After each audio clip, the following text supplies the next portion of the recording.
certainly not least, we've now got Kim Hutton. Now, today we've had workplace managers, facilities, we've had academics, practitioners. We've now got a healthcare professional from the physiotherapist background. She's going to talk to us about empathetic design. So over to you, Kim. Thank you. Thank you. Hello, everyone. Nice to be this side actually, for once. I'm normally giving badges out when you come in the morning. What Matteo just said, music to my ears. So I come from a healthcare background. I've been a physiotherapist for 40 years. And this research has been inspired by the user journeys that I've been told. People have been coming in with, the reasons why they've felt barriers in the built environment. And so I've got my own consultancy where I run immersive workshops. So on the back of what Matteo just said, on the idea canvas, it's about education and awareness. How do we actually inform that design process? So we've heard a lot today about data and what data you use to inform your decision-making process. And as a result of the small research I did, and I'll tell you why it was small in a moment through COVID, I then presented that at an international conference on a peer-reviewed journal, and I got invited because I use Cambridge capability loss glasses to be a fellow at Cambridge, and so I'm on the same eye design team as Matteo. We did great work there, and I lecture in the design school at Loughborough, so it's all very exciting. But for me, it was all about really understanding your world, because I'd come from a very different perspective. So I'm just going to tell you a little bit about what inspired the research, the findings, why empathy. I don't know how much in your design world empathy comes up. It's certainly talked about a lot in the literature. So when I did my master's at Loughborough and I looked at my thesis in inclusive design, I kept coming up with the word empathy and design, empathy and design. You must empathise. And I know Jim tweeted something last week about it's coming up quite a lot on a regular basis. But then when I looked at the empathy and design, it's talked about a lot, but I thought, how is it measured? And being a physio and a health professional, we measure everything. So if you don't have a metric before and after, then how do you know you're actually being effective? And so I was getting this on a regular basis. So on a regular basis, we all see that mind the gap. I was getting stories of patients coming in. I'm still clinical 2 days a week. I treat people with neurodiversity, Parkinson, and autism twice a week. So I'm constantly getting feedback from the end user.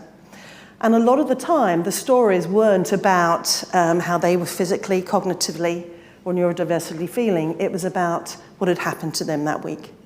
And I would say 99% of the time, it was the user journey, the barriers that they'd faced. But actually, what I kept feeling was, but a lot of those are avoidable. Those barriers are avoidable. Why is the built environment not changing that? As you've just really said, Simone, why in today's day and age are we blocking up disabled toilets? I see it all the time, petrol stations and doorways. So this story here, I don't know if any of you have seen it this week, Eurostar hit the news. So again, the user journey. So they have decided to make a policy, because inclusive design, on the back of what Matteo has just said, is not just about the physical environment. It's product, services, the whole user journey. So this is, Eurostar have decided that Paris end, Belgium end, you can be assisted off of the train if you're a wheelchair user. And I know we're just talking about physical capability loss here. But in Euston, you can't. So this is the story that's hit the news in the Daily Mail this week, where a user has said, I was left stranded, feeling stigmatised, feeling excluded, because London-bound, the policy has changed. Same company, just had two policies in two different countries. And that was awful. So they went to the Mail over it, and they just said, this should not happen. How many times have you seen somebody, I got on a crowded train again this morning, how many times have you seen people, you see this mind the gap? Do you know how that feels to stop the train, to press the button, to wait for somebody to come, put a ramp up, and then wheel you on with everybody on this crowded train going, oh, you've made me late. And that's because it's not a seamless service. So I was getting this all the time. Equally, I would get good stories. So these were pictures sent to me, but also this is from Reba. So a beautiful listed building, which had lovely amphitheatre steps, and it didn't just have this disability-centric entrance of the normal entrance and those people with extra needs. And that's the stigma I heard all the time, was why do I have a separate entrance? Why is the arrow saying disabled entrance this way? And I know at the moment I'm talking a lot about physical disability, but this was what this particular case study was about. So again, they put two beautiful ramps in here, very aesthetically pleasing. It works, but without the stigma of it's an accessible design. This was done by the RCA, and this was a design done, a patient loved it, and it was in a train station in London, where they said instead of having, a separate space, it was in the middle of normal bench seating, so I felt included. So I don't know how many of you have seen this iterative design cycle. Hands up anybody who's seen this design thinking cycle. Some of you. Now, I promised myself I wasn't going to put lots of pictures of bad design and teach you how to design, because that's not my world. But all the literature was pointing me towards this. This empathize. And the Cambridge Design Wheel talks about putting empathy at the beginning. But how do you do it? So there's various methods. There's empathy mapping. There's using personas. The Royal College of Art talks about it's got a big database of 10,000 personas you can use. But the one that really interested me was the neuroscience. So I'm a neurophysio. I come from a neuro background. And I thought, how do we feel? How do we know? How do we actually feel that empathy? So I loved this quote from Tim Brown at IDEO. So this is Stanford University.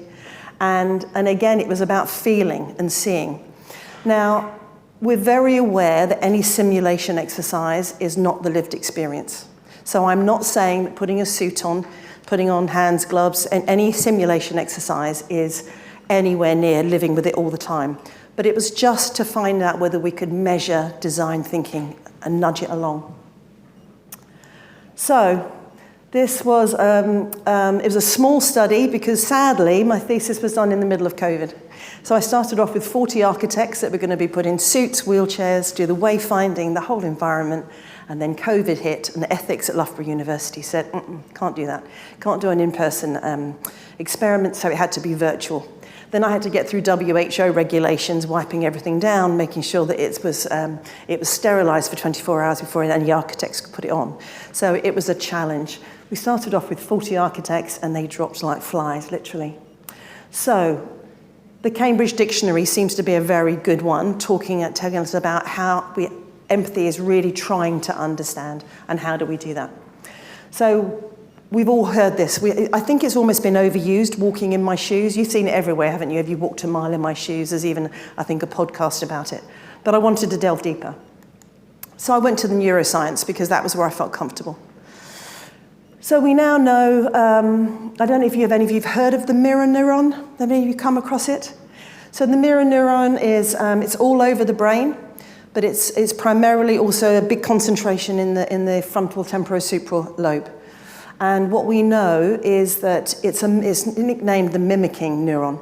So when you do something, and it was originally started 20 years ago with monkeys, that if a monkey would do an activity enough times, then monkeys watching the activity would start to do it. They would start to feel they knew what they had to do, so it was mimicking.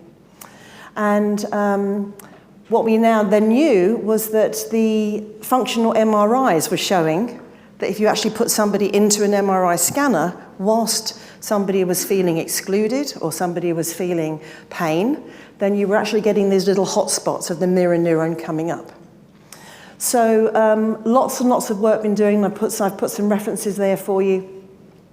What I liked about the mirror neuron was the fact that we now know the research heavily supports. A lot of the work was done by Simon Baron-Cohen, so not Ali G, but his brother, who's a professor of psychiatry at Cambridge University. And so his research is in autism.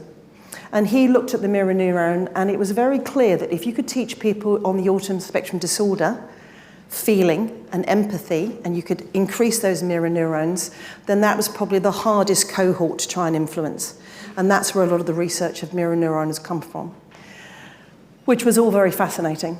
And so that made me think, is there something in this? And the more and more the research, so the research was done with a huge lit review, and basically a lot of it pointed to this mimicking. There's a lot of work being done by Helen Rice at Harvard University. She talks a lot about empathy. I then looked and I thought, empathic modelling. So empathic modelling, This is how, see, people seem to be immersing and using it, but we tend to be using it a lot more in healthcare. So on the left, I don't know if you've watched Limitless with Chris Hemsworth. Have any of you watched that program? So Chris, in that program, uses the Agnes suit, which is from MIT. So MIT used that suit to simulate capability loss. So it's got ear restrictors, ear defenders, visual glasses. It's got weights to simulate being over 75. And they then travel around the subway. So you can see somebody walking around from MIT if you go to Boston, and then you probably realize that they're a researcher. So it's quite interesting. It's now hit mainstream. So I've had a few gyms contact me now saying, oh, you know that aging suit that you've got? Could you come down and show all of our people that are gym monkeys, you know, what it's like if they don't go to the gym, because it'll increase our membership, and that's what they're going to be like if they're old. Which I thought was a really interesting way of using it. And I went, no, it's about inclusive design. They go, no, it's about numbers. It's about numbers. So Chris Hemsworth has hit that group now of people going, I don't want to feel old. The Gert suit from Germany is the one that I have. I've got a couple of those suits, so I'm nicknamed now the lady that takes away your ability. And believe me, I've got architects I'm working with and companies, and when you lecture with design students, and I'll tell you the design students at the end, the wow factor of putting on something that takes away your ability is quite empowering. It just makes you think. And if that's all it does is nudges your design thinking, then it's worked. Ford used it years ago. So the Ford suit, which was also originally in co-design with Mike Bradley, another colleague of ours from Cambridge, and also the Skins Loughborough suit, basically that's how they designed the Ford Sierra. So they realized the Ford Sierra was a baby, you know, the Silver Surfer's car, and they wanted to increase sales of Ford Sierra. So they put their designers into capability loss. How many of you have seen the suits, the pregnancy suits, and all the different suits that you can simulate? So we use it quite a lot in healthcare, but that's probably one of the first times it was used in the design, was in the car industry. And these, again, colleagues of ours, Sam Waller at Cambridge University. So the gloves and the glasses, 4 pairs of these glasses simulates cataracts. So it's a mild visual acuity loss, which is what I did my research on. It's not total visual loss. And I work with colleagues at the RNIB. But, you know, it's quite an easy, quick win to sometimes, if you look at a product. I had a porridge at prep this morning, and those little tiny packages of honey. Have you read the instructions on the back? And I'm, even with my glasses, thinking, how do I get into this packet? And so, you know, you can use it for services, products, and designs really quite effectively. So, my research, that was the title. So, an investigation how empathetic modelling intervention could influence state empathy. And I'm going to talk a little bit about what I mean by state empathy. So, empathy is not sympathy. So, we're not feeling sorry for those. We are a very disability-centric society, I believe, where we still have able-bodied, and then have we designed for those other people. And disability is very much a continuum. We can be on that continuum at any time. A mother one-handed with a baby is situationally has her capability loss reduced. Somebody coming back from a ski holiday with a plaster cast. Anything, as I say, you know, Jim and I earlier on had a conversation about noise, and we went into a quiet place. So there's lots of different continuums, but this isn't just about people in wheelchairs. So we're born with, we think, a trait empathy, so an underlying personality empathy. But state empathy, which is cognitive empathy, we believe is something that can be affected by an educational intervention. This is based on Bateson's work of 2006 when he talked about the 6 pillars of empathy. And state empathy is what we use in healthcare and in nursing. So medics, nurses, healthcare professionals, if we want to let them know how our patients are feeling, it's a pre to post intervention we do where we measure their state empathy. So the study methodology, as I say, I started off with 40, I went down to 8. Every morning I woke up to another email saying, sorry, I've got COVID. And then Loughborough said, let's at least go with 8 because it will at least show us how a virtual experiment where I had to post everything to everybody and couldn't be done in person, which is what I thought actually it was going to be all about. I thought it was going to be an in-person experiment. But these results were really quite insightful from a virtual experiment just done with 8 people.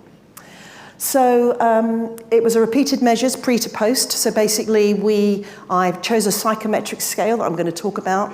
It was a psychometric scale called the State Empathy Scale, and basically it had a high Cronbach alpha rating. So for those of you in the research fraternity, you'll know that means that's got a very high coefficient, and it's it's peer reviewed. So that is used a lot in healthcare. By doing repeated measures, what I would do is I recruited these architects. I sent them a questionnaire. I posted them first in jiffy bags, an empathy toolkit really, with glasses, gloves and tasks. They had to perform it at home. They had to do it seated. I was going to do physical reach and mobility, but because I couldn't have them wayfinding unsupervised, again, ethics, I could only do vision and capability loss. So those restrictions were imposed because of the pandemic. And they would then do a pre-interview. So they would do a psychometric scale. The CSES scale has got 30 questions, where what you would do is you would read a persona, and the persona was about Brian. Brian represented, he was a merger of a persona from Cambridge University and from the Helen Hamlin database, and basically represented a 63-year-old man still having to work with lots of vision and dexterity and aches and pains, and that was the persona. We called him Brian, and then so the designers would have to, the architects would read the story about Brian's story, and then they would answer this questionnaire. The first 12 questions relate to feelings. The rest, perceptions, and that's on Bateson's model. And so you would say, by reading this story, how do these questions make you feel about that person? Do you feel sorry for him? How are you empathizing with him? And you came up with a score. And then you did the tasks, then you redid the questionnaire, and so it was a pre to post study. And then the really lovely bit was the Skype interviews. The insights and some of the things that some of the architects told me really honestly brought tears to my eyes, and I thought, wow, if we can make that effective an intervention with 8 people virtually for an hour and a half's intervention, or however long it took, then actually maybe there's something here. And we're doing a bigger longitudinal study at Loughborough now. So this was what was said. This is lovely Charlotte, one of our lovely architects. So what I sent them, that's what went in their jiffy bag. They had a newspaper, they had a writing task, they had to undo a post-it note. Have you ever tried undoing a post-it note when your vision is slightly excluded, let alone the honey in Pret? And then getting into a medication leaflet and pouring a drink. Now, it had to be cold water because, again, ethics wouldn't let me do hot water. But again, you try pouring cold water into a clear cup without having vision, and that realigns the whole thing about making yourself a hot drink. And we now know there are things that we can use. So I don't know if any of you seen the yellow thing from the RNIB? So it goes into the top of your cup, and it's got 2 prongs, and as soon as the liquid hits the prongs, it vibrates, or it makes an auditory sound, and that tells you that you've filled up your cup. So there's lots of ways that design can overcome that barrier, but this was what they had to do. So we simulated restrictive arthritis, and they wore 4 pairs of glasses, which was only cataracts. Okay, so this was not total loss.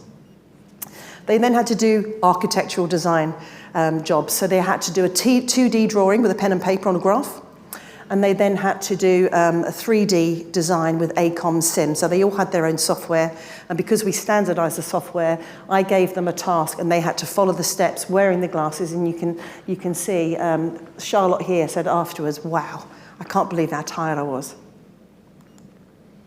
So the results, what we found was every participant, the blue is the pre-score, and the orange is the post-empathy score.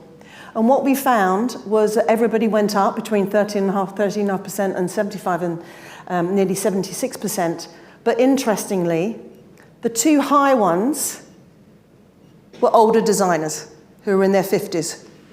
They've already been exposed to design. They've already been exposed to exclusion. They know what it feels like. They might be having their restaurant menu out here themselves already. Whereas the ones down here, these are straight out of university. I'm designing for me. I'm 28. I do triathlons. I don't know. What's inclusive design? And then one of the questions was, how much inclusive design training do you have in your in architectural training? And on the back of what Matteo said, I think that was an optional module in year 4 at master's level, but I didn't take that one. And then I thought, wow, these people are designing our built environment and the user journey from the beginning all the way through. So again, it raises the whole question of should it be mandated through REBA? We know with REBA, core 7 of their CPD, I think inclusive design only has to be 2 hours per year, and that can be online. And that's the basic minimum. Correct me if any architects are in the room, but from what I understand, that seems to be the level. So it kind of follows on from what Matteo was saying, really. So some interesting insights. Again, I'd love to have had 40 of these, but it was nice that it was consistent and all of the pre to post went up. What I liked was I said to you the first 12 questions are about feelings and the rest of them are about perceptions. So the first questions would be, how did it make you feel to do those tasks? And the orange line is the before and the blue is afterwards. So on both scales, they went up. That short intervention of giving somebody visual and physical capability of lost hands changed their feelings and their perceptions towards their end user. So that was quite nice and quite insightful. What I really loved was the qualitative data. So these are just, I'm not going to read them all out to you. The colour is because I'm dyslexic. And I found out at university I was dyslexic, so I don't do white slides. What I loved, these words were just popping out at me. It wasn't just the physical barriers they found. What really did it for me was the psychological impact. They were using really insightful words, hopelessness, hard to imagine, disturbing, challenging. One said, it affected my mental health because I then felt guilty that I didn't understand my grandmother when she was struggling, and I'd lose patience. So we had one that said, actually, after 40 minutes of not getting into the Post-it notes, he threw them away. And he realised, Sam said, I realised I could take the glasses and the gloves off. And then that night I felt bad because I realised that my users that I'm designing for can't. So I love this one. I design with all the senses going forward. One of the quotes that I loved was one of them said, before doing this research, I would design the width of a doorway for the wheelchair, but I wouldn't actually think about the person sitting in it. So it was just focusing them on their end user. Some lovely other quotes, and I'm not going to read them all out for you because you can read them yourself. But look at this lovely one. I'll keep the annoyance and the frustration in the back of my mind when I design. I found myself having to think laterally. And this whole, the built environment, are we designing for the biggest user group? And also what came up, which I don't know if is up there, is it talks about the building regs, and they said that they often don't know who their end user is. And I don't know how many of you here design, not knowing how many architects are in the room. Would you just do a brief for a developer? Do you ever find yourself, this is one of the things that came up, we design for a developer's brief, we don't know who the end user is, and so it's very cost constrained to what the developer is prepared to pay for. Do you find that experience at all? Does that? Who put their hand up? The architects, yeah. So that came up that the building regs, so I'm working with the Access Association, fantastic organisation, which is, it's only about £30 a year to join. If any of you want to join it, it's fantastic. And it lobbies, so it lobbies REBA, it lobbies government, and it's talking about, mandating Part M regs is not enough, and that actually any one of us can be on that continuum at any stage, and this isn't just about basic minimum access. This is not about just the ramp and the toilet. Have any of you heard the story about Ireland now? So any new build in Ireland for housing has to have a downstairs toilet and bathroom facility for any new build. So as Matteo is saying, systemic change where things like that happen means that just becomes mandated in our inclusive design, as opposed to, I went to Loughborough once and I went into the hotel on campus, and they said, I'm sorry, we're really full, but we only have an accessible, no, it's Premier Inn. It's Premier Inn. I shouldn't probably mention it, but Premier Inn. And they said, we've only got an accessible bedroom left. And I said, why is that a problem? But the stigma around that, the grab rails, and so I think we need to make design sexier as well, to where there's that seamless service, and actually that whole design means that a bit like the REBA entrance, there is no difference. It's all used for the widest user group. I loved this one. So this short intervention challenged the subconscious design assumptions, introducing humility into my design and understanding my end user. Wow. just by putting some gloves on him and some glasses and getting him to do some activities of daily living. So I think potentially this is a very cheap, reproducible exercise, and I think it's potentially got more applications. It does need a longer study and a bigger cohort, which is what we're doing, and hopefully we've been talking to Matteo about doing it with the architecture faculty at Cambridge as well. But, you know, just quite some insightful insights from very short intervention. So these were the key takeaways in the summing. So the state empathy scale all increased pre to post. All the architects said that the current regulations are inadequate and that we're frustrated that we're designing to the bare minimum, but we know that we should do better, which is what Simone was saying too. We can do better. And so if we all push to mandate for a higher base minimum, then actually, hopefully, we will do that. Stigma, I think, we can play around with that. There is good design around there. Motion Spot have done a great design up in Manchester in a hotel, where you would go in and there's adaptable. I think adaptability is the key word. So if there's walls that can move, and there's, you know, panels and doors that can go into walls, then actually you can make the same room then an accessible room. The problem I hear from developers is the footprint is larger for an accessible room.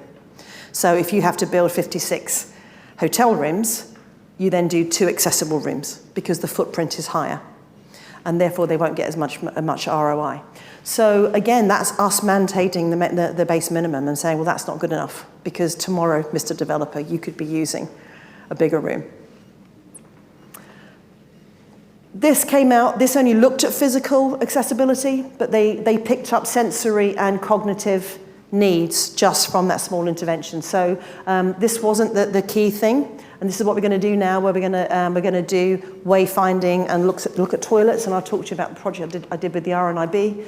But we have to really challenge this polarized view of the disability continuum. We are not either or.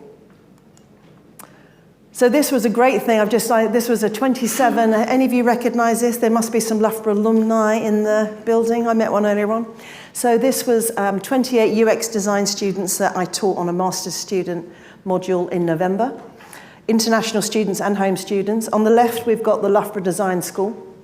Has anybody here been to the Loughborough Design School? So it's lovely in glass. Obviously, Joyce has, fellow design school colleague. It's lovely. It looks aesthetically pleasing, and it won a design award. So the students all love it, and I was given an end of Friday teaching session where they were all sitting there on their phones. And then I said, right, phones away, go around the building, highlight the good things about this building and any things that you think you would change. And they came back with a list of maybe 4 things. Less reflection, less glare, but hardly anything. They quite liked it. It felt modern, it felt young. Then we did this. Wow. We went to an aha moment. They put down their phones. So we gave them, this is the Gert suit. But the biggest thing, so they looked at 4 areas. They looked at doorways, they looked at lifts, they looked at wayfinding, and they looked at toilets. And toilets, wow, if you need to actually think about design at all, go into a toilet in a wheelchair or with any capability loss that has not got accessibility, and you will actually completely redesign that space. So we simulated, we gave them a simulated one-sided hemiparesis, a stroke, Parkinson's, being in a wheelchair, being pushed in a wheelchair, and self-propelled in a wheelchair. And getting in and out of a revolving door, which is the main entrance to the Loughborough Design School, is quite a challenge in a wheelchair. But toilets, I would just say to you, challenge toilets. So with the RNIB, I guided somebody into a toilet, and as a physio for 40 years, I thought I knew about accessibility until I went into a toilet with somebody that had complete sight loss. And I learnt that taking somebody in and then spending 20 minutes feeling around a cubicle, finding out what kind of a flush it was. Is it one of those? Is it one of those? Or is it one of those? And then working out where the toilet paper was, coming out, working out which tap it is. Is it one of those? Is it one of those? And then you've got to work out the hand dryer. Is it a blade? Why we called it a blade, I will never know. And then there's a yellow sign saying caution hot water, which nobody can see. Why do we heat up water so hot that somebody with a visual loss has a potential health risk? I know there's Legionnaires and other issues, but that could have an auditory prompt by that sign that as soon as you get near it, it says caution hot water. So without me saying, she could have scalded herself. That experience completely changed my idea of the dignity of going to a toilet that we take for granted, that actually inclusive design can be a challenge. So I learned a lot. So they really learned from going in a toilet. And wow, they came back and the ideas that popped were just, it was inspiring. They were going, oh my goodness, I thought it was a really lovely, sexy building. But now what I would do is, and so just that 3-hour workshop of immersing and taking away their ability allowed them to think design thinking outside the box. And they just thought a bit more laterally. And if that's all it achieved, then it was actually a really good workshop. And I've had lots of emails sent saying, oh, since doing that. And in fact, the architects that I did the original study with email me and say, we've now moved, the disabled bay, we've now moved various things because we've kept that in our mind, which was all very encouraging. And that's it. Thank you very much. Thank you. It's at 20 minutes. Oh, it's fab. Oh, it's a bit depressing, like. Oh, sorry. Sorry. The content, not Well, you. I knew the wine and the beer was waiting, you see, so I rushed through it. Any questions or observations? Go on, Lucy, you're quickest. It was like fastest fingers first.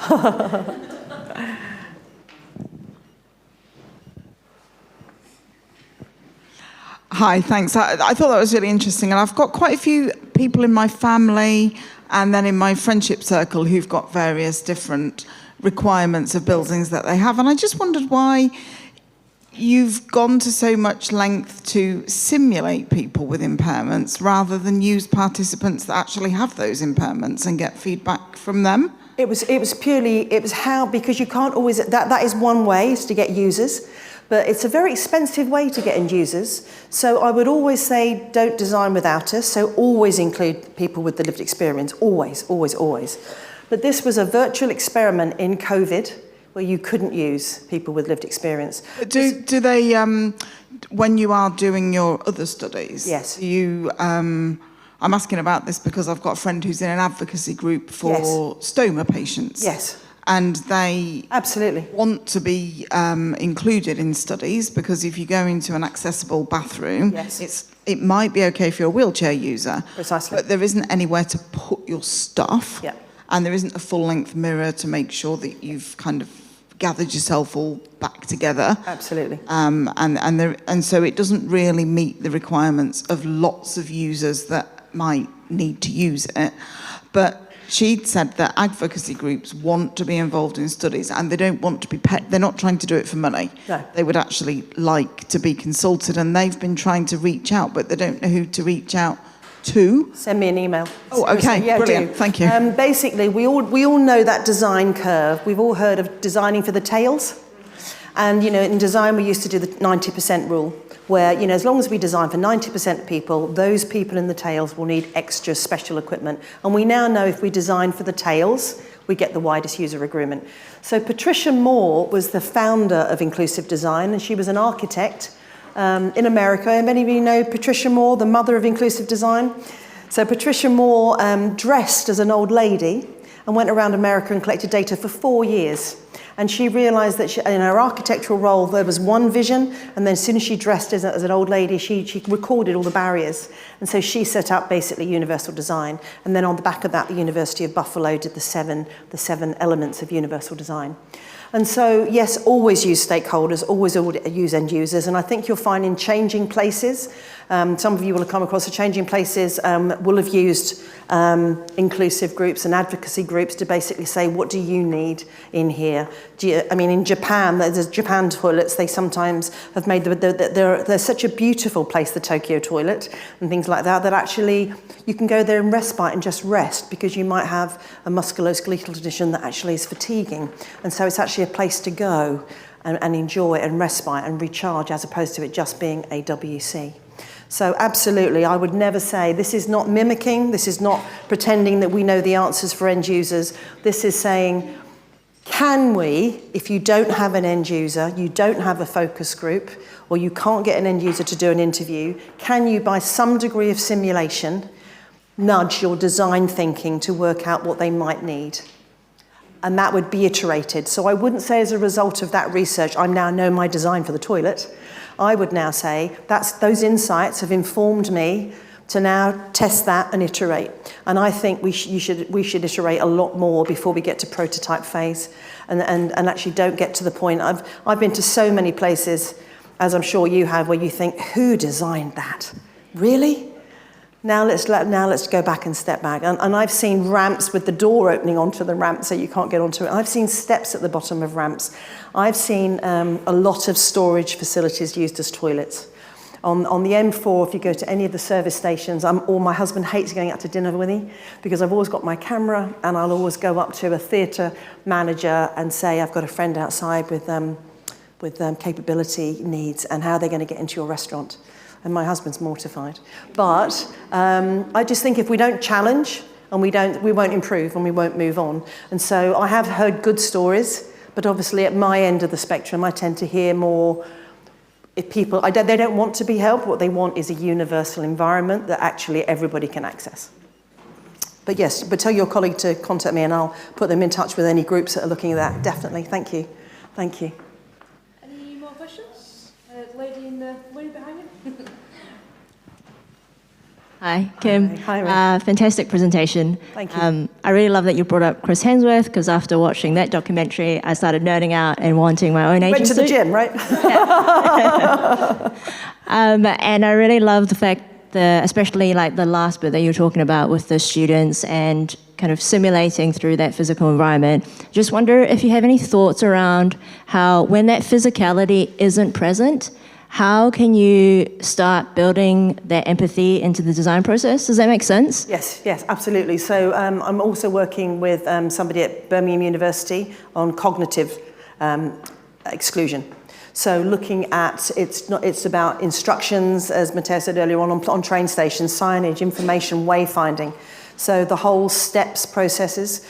I don't know if any of you have looked at the Japanese memory quiz, but there's 26 steps to making a cup of tea.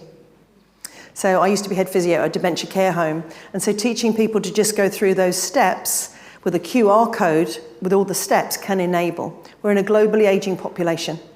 So, more and more people want to live independently. They can't all be in care facilities.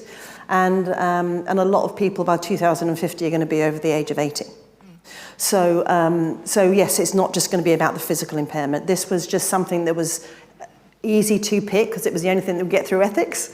And it was that or no thesis. And cognitive impairment and other neurodiverse disabilities and the invisible disabilities I'm really interested in because I think we design so much, and it's not just about the toilet and the ramp. I'm not saying that. I'm saying that is a lot of the stories that come my way. And I was saying to Harriet, actually, we'd love to do a book on, 40-year photographic history of exclusion in the built environment, but good stories too. Because there are success stories. There are some really, really good success stories. And I think PAS and a lot of the things that are being designed are going a long way to try and address that. But yeah, you're right. We need to not just do the physical environment. So you can do VR and AR, augmented reality. And we're looking at ways of doing that simulation so that you can then teach this remotely. So this was virtual, and it was very simple, but we still got some insights. As opposed to not doing anything at all. And hopefully that will allow us to do a longitudinal study. And I'm going back to the original architects and re-interviewing them to find out what's stuck. What have they remembered, a year on? Are they still thinking that way, or what have they forgotten, and re-measuring their empathy? Yeah. So that's Yeah, I mean, I think it would be fantastic to hear, sorry to interrupt you. No, not at all. It'd be fantastic to hear how they might reminisce as to how they would have thought without that experience, and then how now they're designing corridors differently because they've had that experience. To really kind of see that tangible impact would be amazing. Yeah. Thank you. But it's more of a confession and an observation. So I'm a burnt-out ergonomist in a very big manufacturing firm, and the confession is our design team need to see you with all your kit, because the graphic designers are in their 20s and everything's very small to read. Yeah. And the furniture designers are all in their 30s and 40s and are male and white, and they need to put on some of the suits. I'm in my late 50s and I've got high frequency hearing loss. Yeah. And so I talk about mood swings.